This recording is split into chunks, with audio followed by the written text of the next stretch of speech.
లేదు, నాకు భవిష్యత్తు లేదు, మా పరిస్థితి ఏంటి? మరి అందరికి ఓ పెద్ద ఇదిగాను నేను గ్యాస్కు డబ్బులు వేస్తాను అన్నాడు. మాకు 2 సార్లు బుక్ చేసుకుంటే డబ్బులు పడలేదు.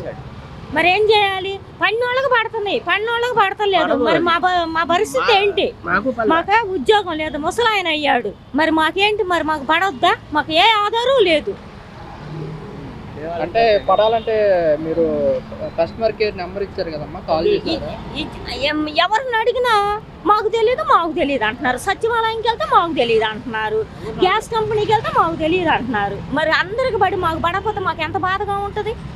బాధ ఉంటుందా ఉండదా? సచివాలయానికి వెళ్తే ఏమంటున్నారు? అసలు ఏం చెప్పడం లేదు, ఎవరు సమాధానం చెప్పడం లేదు. మరి అందరికి మాకు బండి అని చెప్తున్నారు. అసలు మేము ఈ పార్టీ రావాలని ఎంతో కోరుకున్నాం. మాకే 0 పెట్టాడు. ఆయన చుట్టే ముసలాయన అయ్యాడు, ఆయనకు ఉద్యోగం లేదు. మరి మేము ఎలా బతకాలి? ఇది రైతు బజార్లో ఇక్కడ సంచి పట్టుకొని తిరిగి ఇలా తెచ్చుకుంటాం. మరి పడనాళ్ళ పరిస్థితి ఏంటి? అసలు ఎవరిని అడిగినా సమాధానం చెప్పడం లేదు. ఏం చేయాలి?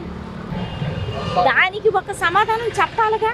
నెక్స్ట్ టైం పడతాయా లేకపోతే పడవా, నీకేమన్నా క్వాలిఫికేషన్ ఉందా అని చెప్పాలి కదా. ఏదీ లేదు. అదేమంటే పడతాయి. గ్యాస్ వాడిని అడిగినా అదే చెప్తున్నాడు, కంపెనీకి వెళ్ళినా అదే చెప్తున్నాడు. మరేంటి పరిస్థితి? మరి సచివాలయంలో ఎవరు చెప్పడం లేదండి. ఇసుక ఎత్తి గమ్మును ఊరుకున్నాం తిరిగి. ఎవరున్నారు? అసలు గ్యాస్ కంపెనీ వాళ్ళకి చెప్పాలి కదా. మళ్ళీ గ్యాస్ కంపెనీ వాళ్ళు ఏమన్నారు తెలుసా?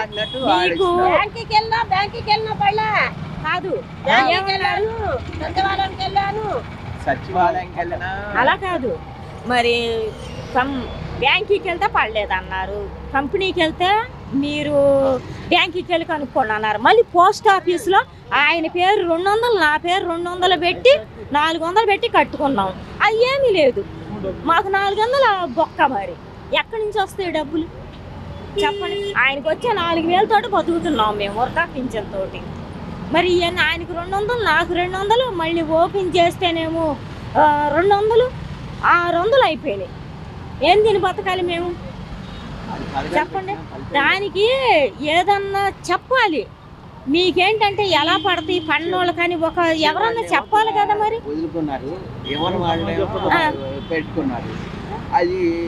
ఏదో జగన్ ఉన్నప్పుడే బెటర్ అనిపించింది. సంవత్సరానికి 15,000 ఇచ్చాడు. వీళ్ళు వచ్చినాక ఏదీ లేదు మాకు ఉపయోగం.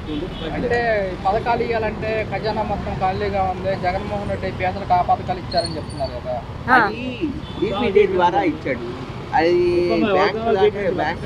మరి చెప్పాడుగా, ప్రతి ఒక్క మహిళకి ఇస్తానన్నాడు. ఇంతవరకు అది వయసు ఎంత వాళ్ళకో చెప్పలేదు. మరి ఆ విషయం రాలా బయటికి. మరి ఎంత వయసు కానించి 18 సంవత్సరాల కానించి అన్నాడు. లాస్ట్ ఎంతవరకు ఏజ్ అది చెప్పలేదుగా.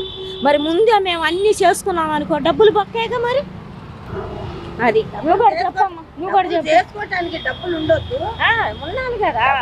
మేము వచ్చే 4,000తో 2 మనుషులు బతుకుతున్నారు. అసలు ఎవరు చెప్పడం లేదు. పన్నోళ్ళకే పడుతున్నాయి. పన్నోళ్ళకి అసలు మేము ఎదురు చూస్తున్నాం. అలాగే ఎన్ని రోజులు చూడాలి అలాగా? ఎవరికన్నా సరే సచివాలయాలైనా చెప్పాలి, బ్యాంకులైనా చెప్పాలి, కంపెనీలైనా చెప్పాలి. మళ్ళీ పోస్ట్ ఆఫీసులోనేమో అది ఓపెన్ చేసుకుంటే దాంట్లో పడతాయి అని చెప్పారు. దానిలో ఓపెన్ చేసుకున్నాం, 2 పేర్లు ఓపెన్ చేసుకున్నాం. 400 బొక్క. అది మీరు కూడా చెప్పండి. ఏం చెప్తాము? గ్యాస్ తిరిగి నా తలంతా నొప్పి వేసింది. ప్రాబ్లం అందరికీ పడ్డాయి మా ఈదిలో. చెప్పండి. నేను గ్యాస్ కంపెనీకి పోయాను. గ్యాస్ కంపెనీకి పోతే బ్యాంకుకి పొమ్మన్నారు. బ్యాంకుకి అడిగి పోతే బ్యాంక్ వాళ్ళు ఏమంటున్నారు? నీకు పడలేదమ్మా, సచివాలయానికి ఎవరికో కనుక్కోండి. ఎన్నిసార్లు అని తిరిగి మాకు ఓకే లేక వదిలేసా. నేను చేసేది ఏముంది? తిరగటానికి ఓకే ఉండద్దా? వాలంటీర్ ఉంటేను బాగానే ఉన్నది. వాళ్ళు ఏ విషయం తెలిపేటోళ్ళు. ఇప్పుడు ఎవరికి అడుక్కోవాలా మేము పోయి?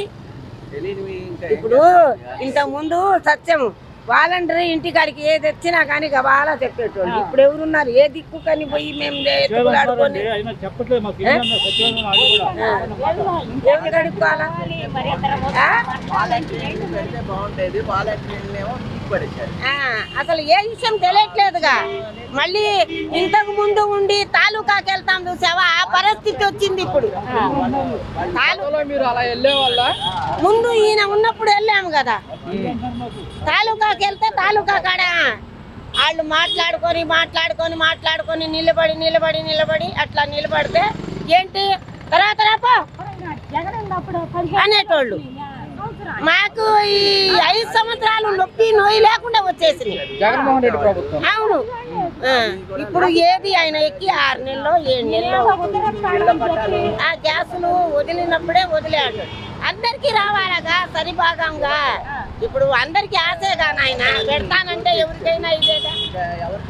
ఇప్పుడు వస్తూ అందరికీ వదిలాడు. నేను తిరిగి నా చేత కాక గమ్ముకుంది. మళ్ళీ 6 నెలలకు ఒకసారి 3 నెలలకు ఒకసారిగా పెట్టింది. మళ్ళీ పడబోతున్నాయి, వాళ్ళు ఆశలు పెట్టుకుంటున్నారు. మాకు అసలు మొదలు పడిన వాళ్ళకి మేము ఎవరి మీద ఆశలు పెట్టుకోము చెప్పండి. మరి వీళ్ళది ప్రాబ్లమో, బ్యాంకు వాళ్ళది ప్రాబ్లమో, గ్యాస్ వాళ్ళది ప్రాబ్లమో మాకేమో తెలియదు. నా అన్ని ఆధార్ కార్డులు కానీ అన్నీ ఉన్నాయి, బియ్యం కార్డు కానీ ఏదన్నా కానీ. పింఛన్ మాత్రం ఇస్తున్నాడులే, పొద్దున్నే తెచ్చి ఇస్తున్నాడు. వాళ్ళు ఉన్నప్పుడే ఎట్లా ఇచ్చారో అట్లాగే ఇస్తున్నాడు. మరి ఇప్పుడు మహిళలకు 18,000 ఇస్తామని చెప్పారు. ఏది ఎవరికి, అది ఎవరికి ఇస్తారు? మాకు ఓటు ఏంది, పింఛన్ ఉన్న వాళ్ళకి లేదన్నారు, ఉన్నోళ్ళకన్నా ఇయ్యాలగా. ఇప్పుడు పింఛన్ ఉన్న వాళ్ళకి లేదన్నారు, ఉన్నోళ్ళకన్నా ఇయ్యాలగా ఆయన చెప్పినట్టు. ఏది లేదు, మాకేది తెలియట్లేదు నాయన. ఏంటంతా ఏదో కష్టపడుతున్నామా, పింఛన్ వస్తే తినుకుంటాను, ఈ రోడ్ల మీద కూర్చొని ఏదో చేసుకుందామంటే పరిగెడుతున్నారు. బతికేది ఎట్లా? ఇంకా మేము బాగా బతుకులు చేస్తామన్నారు, మా బతుకులు